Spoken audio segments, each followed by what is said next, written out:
특수 청소일을 하고 있다고 한다면 모두가 사람의 시체를 상상하겠지만 실제로는 시체가 치워지고 난 후에 집을 청소하는 게 대부분. 적어도 내가 일하던 회사에서는 그랬다. 다만 동물의 경우는 시체가 남아있는 일이 꽤 많아서 장기 여행으로 개를 실내에 방치했던 고객에 전화가 오는 일이 많다. 그런 일이라서 시체가 있던 얼룩 위에 아직도 시체가 있는 듯한 착각을 일으키거나 가끔 착각으로는 치부할 수 없는 이상한 일이 일어나기도 하지만 익숙해지면 이상하게도 신경이 쓰이지 않게 된다. 일을 시작하고 2년 정도 지났을 무렵에 죽은 애완동물의 처리 의뢰가 있었고 작은 회사라서 접수전화 대응도 내가 했는데 고상한 목소리의 아주머니로 아주 부자 같은 느낌이 들었다.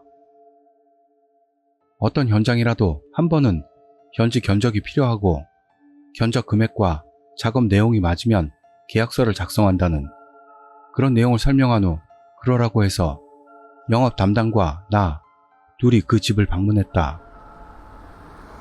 영업 담당은 기본적으로 작업은 하지 않아도 영업이란 게 견적 전반을 나눠봤을 때 회사에서 받을 수 없을 것 같은 위험한 안건이나 위험한 손님과 접할 일이 있기 때문에 경험이라고 해야 할까 그런 촉이 있다.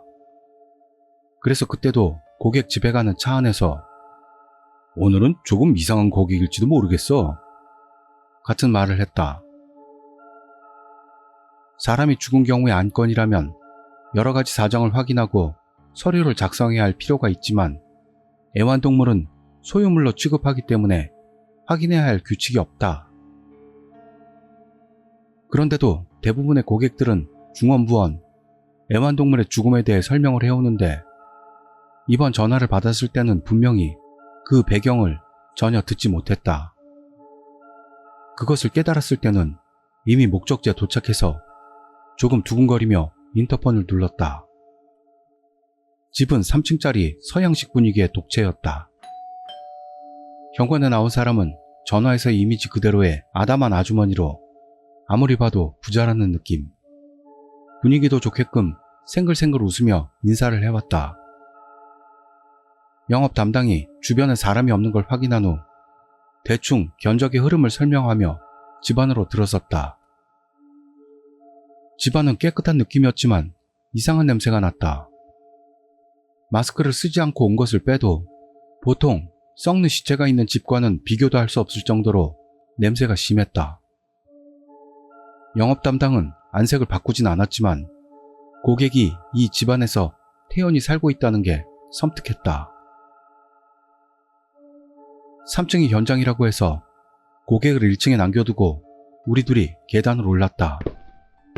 계단을 한 단 오를 때마다 냄새가 점점 강해졌고 3층에 도착해서는 말문이 막혔다. 마루 한면에 고양이의 시체가 산더미였다. 나도 모르게 구역질이 치미는 걸 필사적으로 참으며 영업 담당이 아래층으로 내려가 있으라고 신호를 해서 그대로 했다. 그로부터 1시간은 2층에서 멍하니 있었던 것 같다. 영업 담당이 내려와서 200마리가 있다고 했다.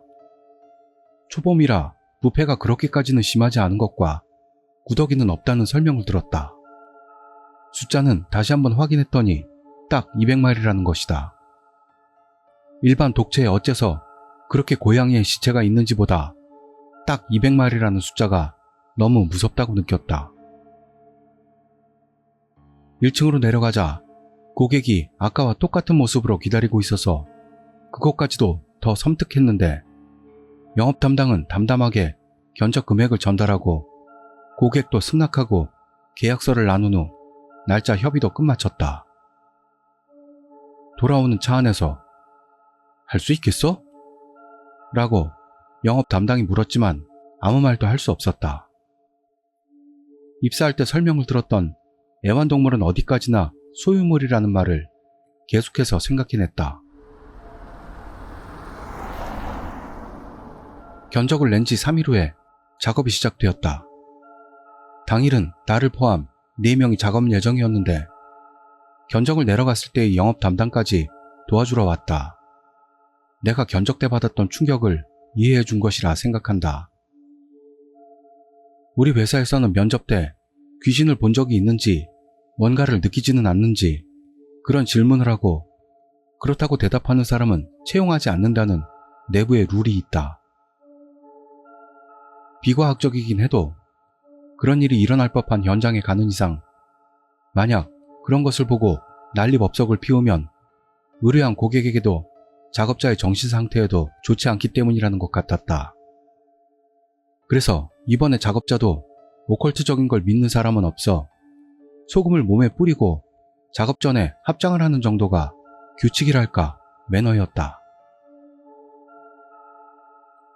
집 1층에서 마스크와 고글, 고무장갑에다 방호복을 입고 5명이 3층으로 올라가 작업을 시작했다. 주변 이웃들을 배려해서 시체는 봉투에 넣은 후 박스에 넣어 트럭에 쌓는다. 그 후의 일은 생략하지만 불법 투기를 한다든가 위법한 처리는 하지 않는다. 담담히 고양이의 시체를 봉투에 4마리 정도 넣어서 박스로 포장하는 작업을 몇 시간 계속하고 모두 트럭에 정리했다. 그 후 4명의 작업자는 트럭으로 처리장으로 향하고 남은 건 영업 담당과 나 둘. 하우스 클리닝이라고까지는 할 수 없어도 방취 처리부터 간단한 청소를 행했다. 점심시간이 지나서 작업을 시작했기 때문에 청소가 끝났을 무렵에는 저녁 6시를 지나 있었다. 청소용품을 가방에 정리하고 최종 확인을 위해 고객인 아주머니를 3층으로 불렀다. 아주머니는 변함없이 생글생글거리면서 확인을 마치고 영업 담당이 현금을 그 자리에서 받고 영수증을 끊어주었다. 그 뒤로도 뭔가 이야기를 나누는 것 같아 어쨌든 나는 그 자리를 떠나고 싶어서 가방을 들고 계단을 내려갔다. 5분도 지나지 않아 영업 담당이 돌아왔기 때문에 인사는 안 해도 되겠죠? 같은 말을 물었는데 영업 담당이 그대로 시동을 걸길래 그냥 조수석에 올라탔다. 그대로 서로 아무 말도 없이 차는 달렸고 회사에 도착하기 조금 전에 편의점 주차장에 차를 세웠다. 커피 한 잔 마시겠냐고 해서 싫다고 했더니 영업 담당이 이런 이야기를 해주었다. 내가 밖으로 나가고 나서 고객 아주머니는 고양이를 좋아한다는 둥, 혈육이 하나도 없어서 가족 대신이라는 둥 해서 적당히 맞장구를 쳐주다가 슬슬 이야기를 끝마치려고 했더니 다음에 또 부탁드릴게요. 라며 생글생글 웃으며 말했다는 것이다. 영업 담당도 결국 겁을 먹고 잠자코 나왔다는 것. 초본 밤의 추위도 더해 손이 조금 떨리는 게 보였고 영업 담당이 돌아가자고 해서 회사로 돌아와 그날의 일을 마쳤다. 다음날 영업 담당이 귀신 같은 거 요즘 보이냐고 해서 그 의미를 알고 조금 생각한 후 요즘 보인다고 한 뒤에 내가 담당으로 있던 안건을 모두 끝낸 뒤 사장으로부터 해고를 통보받았다. 권고사직이라 퇴직금도 물론 나왔고 그 외에도 적지 않은 금액을 받아 챙겼다. 원래 5년 남짓 그 회사에서 근무하고 있었고 고양이 시체들을 봤을 땐 정신적으로 한계가 왔다.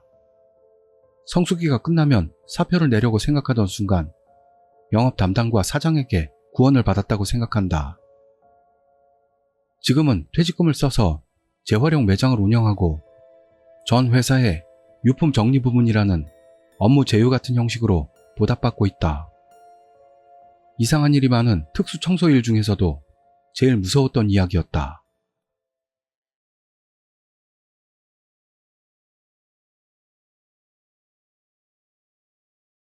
알바로 경험한 나와는 인연이 먼 사람들의 이야기 하나. 나는 지인의 소개로 법원에서 일하는 알바를 하고 있었다. 이 일이라는 게 단지에 살다가 어떤 이유로 퇴거를 선고받아 나간 집의 짐을 정리하고 깨끗이 청소를 해서 내주는 것. 일의 흐름은 법원의 강제집행원이 영장 같은 것을 내밀고 강제집행을 선고하여 주민을 내쫓는다. 이미 퇴거해서 빈집이 된 경우도 많다. 동행하는 열쇠공이 새 열쇠로 교환한다. 벨을 눌러도 반응이 없는 경우는 법원의 집행관 입회하에 열쇠공이 도구를 사용해 문을 딴다.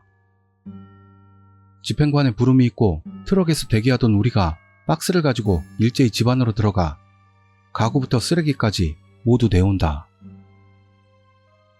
도쿄지검 특수부의 압수수색 같은 게 TV 뉴스에 자주 나오지만 옆에서 보면 그것에 가까울지도 모르겠다.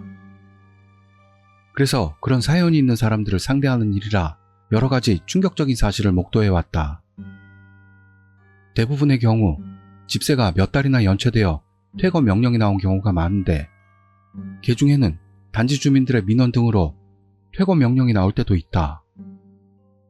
이번에는 여러 경우로 퇴거당한 색다른 입주자들의 이야기를 몇 개 다뤄보고자 한다. 비둘기남. 집행관의 움직이라는 사인이 나오고 우리는 기세 좋게 계단을 달려 올라가 현관문을 열었다. 그 순간 비둘기 몇 마리가 덤벼들었다. 왜? 하고 놀란 것도 잠시 더욱 무서운 광경이. 집에 들어가니 집안에는 50마리는 될 정도의 수많은 비둘기들. 그리고 바닥 한쪽은 비둘기들의 똥으로 새하얗다. 물론 악취도 다른 것과 비교 불가. 바닥의 똥은 이미 10cm 정도 쌓여 있었고 말라서 화석처럼 되어 있다. 방으로 들어가려 해도 똥이 바닥에 말라붙어 있어서 문도 열리지 않는다. 어쩔 수 없어서 미닫이 문을 떼어내고 겨우 안으로 들어가자 그곳에는 더욱 놀라운 광경이. 바닥 한가운데에 모기장이 쳐져 있었고 모기장 안에는 한 장의 이불이 깔려 있다. 그 옆에는 화장실 대신으로 보이는 양동이가 한 개. 맞다. 여기 사는 사람은 이 모기장 안에서만 생활하고 그 주인은 비둘기 투성이라는 그런 생활을 하고 있었던 것이다. 뭘 하고 싶길래 이런 생활을 하는지 이해할 수 없었지만 당사자도 본 적도 없었기 때문에 나로서는 뭐라고 할 말이 없다. 우리는 투덜대며 끊임없이 계속해서 삽으로 비둘기 똥을 퍼낼 뿐이었다. 조폭 관계자.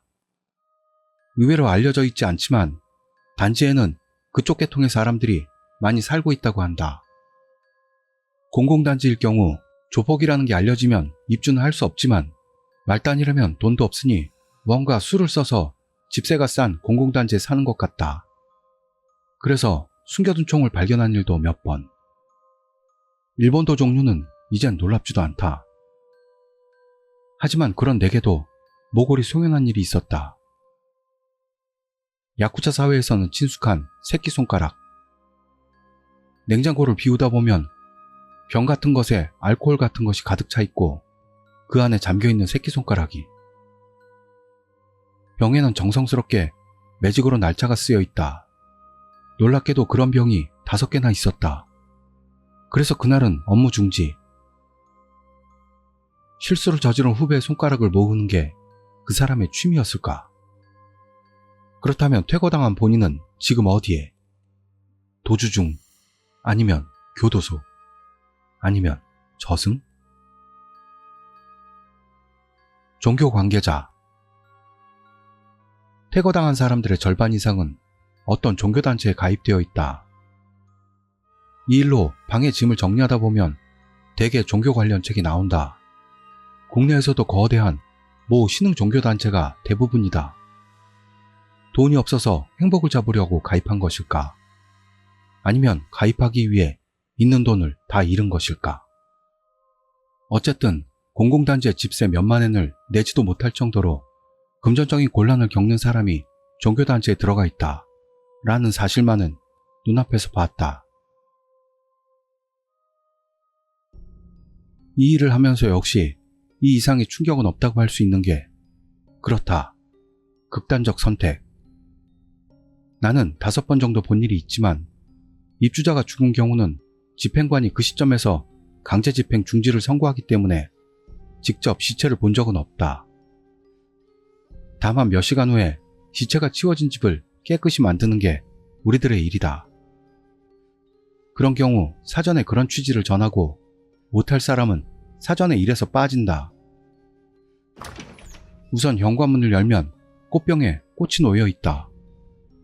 한번 다다미가 젓갈색으로 얼룩진 적이 있었는데 그 얼룩의 윤곽이 사람 얼굴로 보여 어쩔 수 없는 경우도 있었다. 어떤 연유로 왜 죽음을 택했는지는 나는 모른다.